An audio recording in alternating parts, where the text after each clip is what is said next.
इस छोटे लड़के को लगा कि वह गंभीर रूप से बीमार है, लेकिन नर्स ने उसे रजिस्ट्रेशन के लिए लाइन में प्रतीक्षा करने के लिए कहा। असहाय महसूस करते हुए नोवा जाने के लिए मुड़ा, लेकिन अचानक वह जमीन पर गिर पड़ा। उसे तुरंत आपातकालीन कक्ष में ले जाया गया।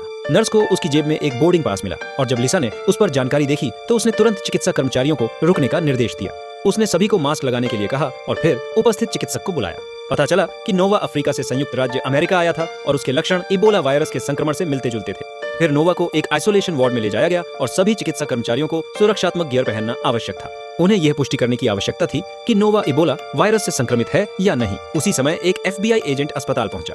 खुफिया जानकारी के अनुसार उन्हें पता चला था कि एक जासूस ने अफ्रीका के लीबिया से एक इबोला संक्रमित रोगी को तस्करी करके अमेरिका में लाया था। अस्पताल ने हाल ही में एक मरीज को भर्ती किया था जिसके वायरस से संक्रमित होने का संदेह था। इसलिए एजेंट ने कहा कि उन्हें नोवा से पूछताछ करने की आवश्यकता है। एजेंट नोवा से पूछताछ करने के लिए वार्ड में गया। नोवा ने बताया कि किसी ने उसे बताया था कि वह न्यूयॉर्क में स्टॉल लगाकर बहुत पैसा कमा सकता है।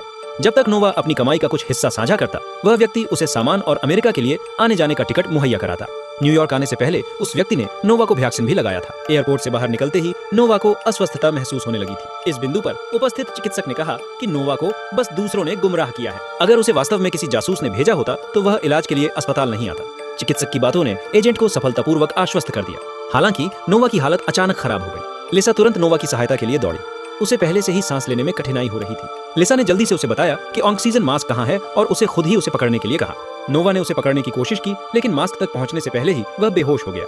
घबराई हुई लिसा बिना अपना सुरक्षात्मक हेलमेट पहने कमरे में भाग गई। उसने तुरंत नोवा को ऑक्सीजन देना शुरू कर दिया। इस समय तक नोवा का हृदय गति लगातार कम हो रही था। संकट की स्थिति में लिसा ने एड्रेनालाइन के लिए एक दराज में खोजबीन की।